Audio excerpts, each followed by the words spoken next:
Today's readings are really, especially the two readings from the letter of John and the Gospel of John, are really reflections on love, and they're perfect readings for Mother's Day. The letter from John proclaims that God is love. And I love that St. John puts it just so clearly. God is love. And really, a mother's love is godly. St. John tells us love is of God. And if mothers do anything they love, there's something very profound and instinctual and unconditional about a mother's love for her children. And just as God's love for us is absolute and unconditional, so our mother's love is a reflection of God's love for us. I want to just say a few things about my own family of origin. Our family was far from perfect. My mother was not perfect. I sometimes jokingly refer to my family of origin, as a normally dysfunctional family. But I will say this, I never doubted my mother's love for me. I never did. And I can remember, just as I was preparing for this, I was just remembering different times with my mother that showed her love. When I was like very, very little, and some of you moms and dads might remember what age that would be, when I was very, very little, she taught me to pray. We would kneel by my bedside, and she taught me to pray, and she taught me the guardian angel prayer, which probably many of you know. At the time when I was in grade school in the 50s, we would come home for lunch from school, and she would always have a hot lunch for me. Things that I probably took for granted at the time, but real signs of her love. And I remember the stories she read for me when we sat together. I was kind of cuddled next to her on the couch, and she would read me children's stories. I remember the milk and crackers. They were not milk and cookies, graham crackers, when I came home from school, and especially in the early grades. And I remember how, especially as I got older, I would spill my problems to her and maybe just tell her about my day.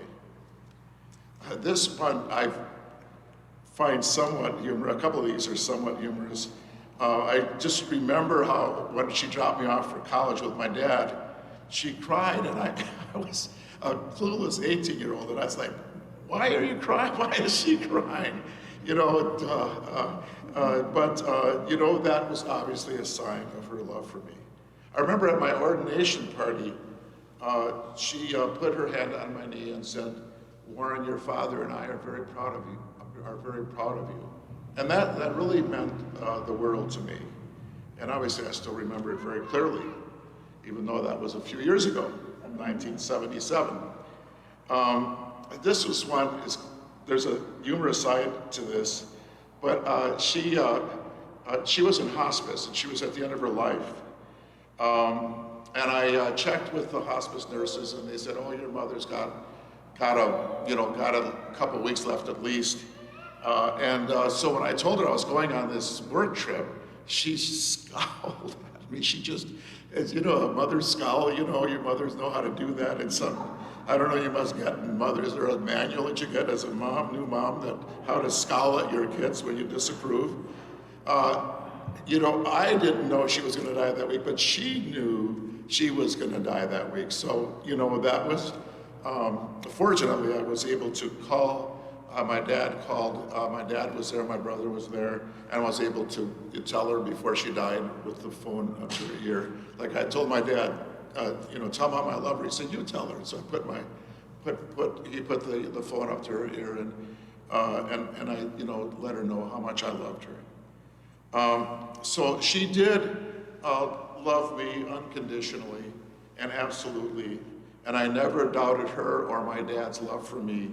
And I think that is just really a tremendous gift. It's given me such a foundation in life. And even at times when I've kind of complained about, how things weren't perfect, I think what a gift that is to know that you're loved. What more can anybody ask for? And that's a lot like God's love for us. So I want to thank you, all of you mothers out there and your grandmothers, for being an expression of God's unconditional love for us. That's a beautiful beautiful mission. And even as your kids grow up, and of course you continue to love them, but then that love also extends out to the broader community. The mother's love, and I can tell you, a mother's love is also fierce. When I was a high school administrator, I learned that a mother's love could be very, not to be messed with. Anyway, I can tell you stories. So in today's gospel, Jesus tells us, I call you friends. It was not you who chose me, but I who chose you. And so we are truly friends of Jesus. And isn't that tremendous that Jesus says, you are my friends. You are my friend. Not just the generic, you are my friends, but you are my friend. And then Jesus says, I have told you this so that my joy might be in you and your joy might be complete. And it's clear that, love brings joy, right? I don't think you can experience joy, true joy, without love. In our community, we're watching this program where this drug lord, it just gets more and more isolated, and he gets more and more greedy, and he gets more and more rich. But the richer he gets, the more isolated he is, and the more unhappy he is. Love brings joy, both giving love and receiving love. Isn't it joyful to receive love, but to give love as well? And all the more with God's love. When we receive God's love, when we accept God's love into our help, into our lives, into our hearts, that gives a deep and abiding joy. And obviously, love does not mean we won't suffer. Love does involve suffering, but there's a joy and a peace that the world cannot give.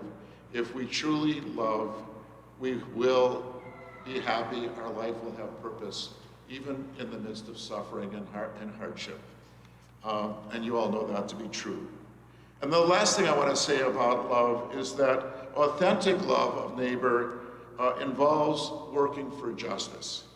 St. Ignatius of Loyola famously says, love expresses itself more in deeds than in words.